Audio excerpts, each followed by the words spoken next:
पसंद कौन भल पाइबा कौन खाली कलर हुए कौटी भल पाइबा देखा भी जाए लव इज ऑलवेज ब्लाइंड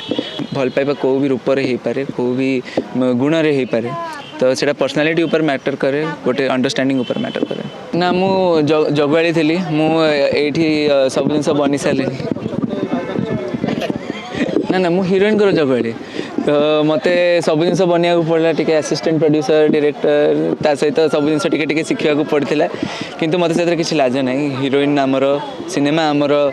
लोक आमर मीडिया भाई माने आमर तो मत बहुत माने गोटे फैमिली बॉन्डिंग परी लगे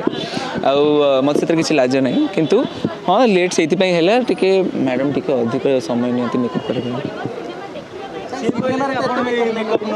ना मोर मेकअप आगे सरी जाता मु पहुँचिक आगे आगे मुझे मो डिजाइनर पाक प्रीतम भाई पाक जाइली सागे सागे चेंज कर आसिक मेकअप नहीं रेडी हो जाती किंतु मैडम को टिके लेट है ऑब्वियसली समय लगे झील मान ना सी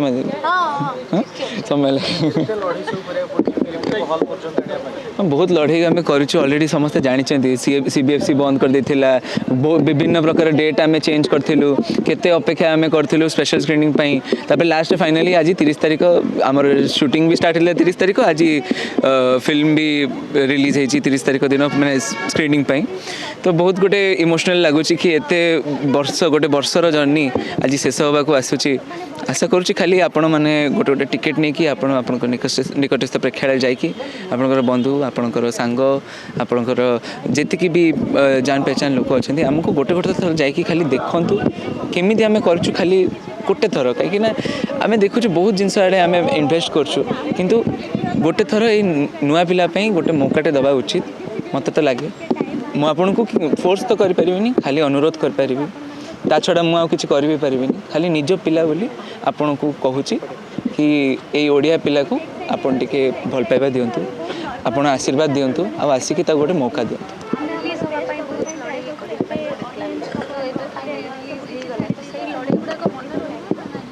सब मन रहा गोटे गोटे सीन देखला बेलू आम बुझीपार्छु कि कहीं आम ये जिनसा करूँ जो आम स्टोरी देखुलू स्टोरी आम भिजुआलाइज करूँ कि एमती हम सेमती जो सतरे आम देखुचु से गोटे अलग प्रकार खुशी लगुच गोटे अलग इन्वायरमेंट लगुच मु तो आज देखिकी माने बहुत इमोशनल हो जाइली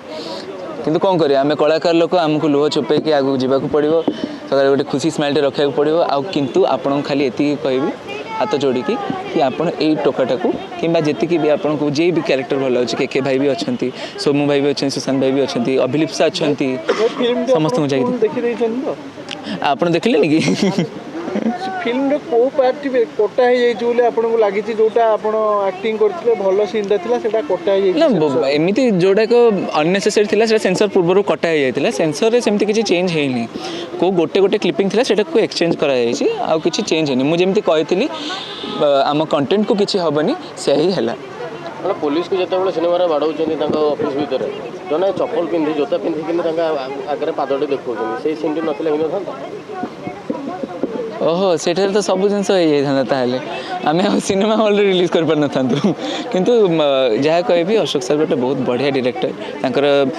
थॉट तांकर थिंकिंग गोटे अलग प्रकार आम केते देखीचु तांकर कॉमेडी केते भल किंतु गोटे सीरियस नोट रे काम करिया गोटे भी गोटे नुआ जर्नी थिला यही सब जिनस एक्सपीरियंस करे गोटे नुआ जर्नी थिला जदि एते बड़ डायरेक्टर करे एते बड़ जर्नी हो साराणी गोटे सिनेमा रे ताहले दर्शक माने काहे अपेक्षा करछंती जाईकी टिकेट काटंतु सिनेमा देखंतु सिनेमा आपण हिरो होइछन्ते आपन को कहा अभिनय सब बेसी भल लागिला निहाती मते के भाई विभास भाई एमानकर बहुत बढ़िया लगिला सोमू भाई से जो सीन अच्छी गोटे सीन अच्छी से इमोशनल अच्छी सेटा he has done impeccable job Sushant sir तो गोटे अलग ढांचा से आम देखी आसचु डिलीवरी बॉय टू के करी आसचंती किंतु एठी गोटे अलग प्रकार गोटे नोटेशन देइचंती सदाळे बापा रोल करी आसुले किंतु आज इंस्पेक्टर भाव में गोटे खलनायक बनी आसचंती तो सब गोटे नुआ जिनस लागुच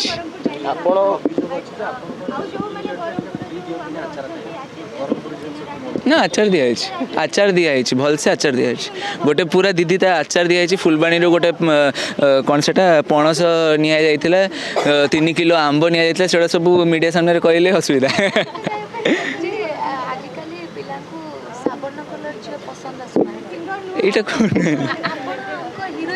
हाँ ମୁଁ ତ ପୁରା କାଳିଆ ଯାଇଥିଲି। ହଁ ତ ଆପଣ କେମିତି ପସନ୍ଦ ଆସିଗଲେ? ପସନ୍ଦ କ'ଣ ଭଲ ପାଇବା କ'ଣ ଖାଲି କଲର୍ରେ ହୁଏ? କେଉଁଠି ଭଲ ପାଇବା ଦେଖା ବି ଯାଏନି, ଲଭ୍ ଇଜ୍ ଅଲୱେଜ୍ ବ୍ଲାଇଣ୍ଡ। ଆଉ ସେୟା ହିଁ ଆମେ ଦେଖେଇବାକୁ ଚାହିଁଛୁ। ଆଉ ତା ସହିତ ଭଲ ପାଇବା କେଉଁ ବି ରୂପରେ ହେଇପାରେ, କେଉଁ ବି ଗୁଣରେ ହେଇପାରେ। ତ ସେଇଟା ପର୍ସନାଲିଟି ଉପରେ ମ୍ୟାଟର କରେ, ଗୋଟେ ଅଣ୍ଡରଷ୍ଟାଣ୍ଡିଂ ଉପରେ ମ୍ୟାଟର କରେ। ବଇଁଶୀ ବଜେଇବାଟା କେତେ ଟଫ୍ ଥିଲା? ବଇଁଶୀଟା ଟଫ୍ ଥିଲା, କିନ୍ତୁ ୟୁଟ୍ୟୁବ୍ ସେସନ୍ସ ତାପରେ ଆଉ ଗୋଟେ ସାର୍ ଥିଲେ ସାର୍, ତାଙ୍କ ପାଇଁ ଏମିତି ବହୁତ ଝିଅମାନେ କହୁଛନ୍ତି ଲିଓ ଆଉ ଦଣ୍ଡପାଟରେ ଗୋଟେ ସ୍ୱୟଂବର ହବ, ସେଠି ଝିଅମାନେ ଧରା ପରା ହେଉଛନ୍ତି। ସିରିୟସଲି ମୁଁ ବାଇଟ୍ ନେଇଛି ତାଙ୍କର, ସେ କହୁଛନ୍ତି ଯେ ମୋର ଲିଓ, ତୋର ଦଣ୍ଡପାଟ, ତୋର ଦଣ୍ଡପାଟ, ମୋର ଲିଓ। ଏଇ ଯେଉଁ ଦୁଇଟା କ୍ୟାଟେଗୋରୀ ଭିତରେ ଲୋକ କାହାକୁ ବେଶୀ ଚଏସ୍ କରିବାକୁ ଲାଗୁଛି ଆପଣଙ୍କୁ? ଯାହାକୁ ବି ଚଏସ୍ କରନ୍ତୁ, ଚଏସ୍ ହେଲା ବେଳକୁ ଲଢ଼େଇ ଆସିବ। ଲାଗିଲା ଦଣ୍ଡପାଟ ଉପରେ ତାହେଲେ ତ ବହୁତ ଭଲ କାମ, ବହୁତ ଭଲ ଜିନିଷ। କାହିଁକି ନା କରାହେଇଥିଲା ସେ କ୍ୟାରେକ୍ଟରଟା ସମସ୍ତଙ୍କୁ ଘୃଣା ଆଣିବା ପାଇଁ, ତାଙ୍କ ଭିତରେ ଗୋଟେ ଖରାପ ଦୃଷ୍ଟି ରଖିବା ପାଇଁ। ତ ଯଦି ସେଇଟା ସଫଳ ହେଇଛୁ ତାହେଲେ ଆମେ ସେଥିରେ ବହୁତ ଭଲ କାମ କରୁଛୁ। ପାର୍ଟ 2 ଆସିବାର କୌଣସି ଚାନ୍ସେସ୍ ଅଛି? ସେଇଟା ପ୍ରଡ୍ୟୁସର କହିବେ,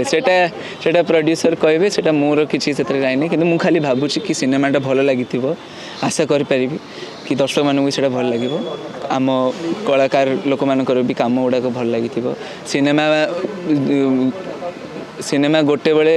ମାନେ 300 ଲୋକ ଜଡ଼ିତ ହୁଅନ୍ତି, ତା ସହିତ ପୋଷ୍ଟ ପ୍ରଡକ୍ସନ୍ ବେଳକୁ ଆହୁରି ଲୋକ ଜଡ଼ିତ ହୁଅନ୍ତି। ତ ଖାଲି ଏହି ସମସ୍ତଙ୍କର ଲଢ଼େଇ, ଏହି ସମସ୍ତଙ୍କର ପରିଶ୍ରମ ଯେମିତି ଭଲ ହଉ ଆଶା କରିବି, ସେୟା ହିଁ କହିବି। ଆଉ କିଛି କହିପାରିବିନି, ଖାଲି ଅନୁରୋଧ ଯାଇକି ସିନେମାଟା ଦେଖନ୍ତୁ ଆପଣଙ୍କ ନିକଟସ୍ଥ ପ୍ରେକ୍ଷାଳୟ। Thank you.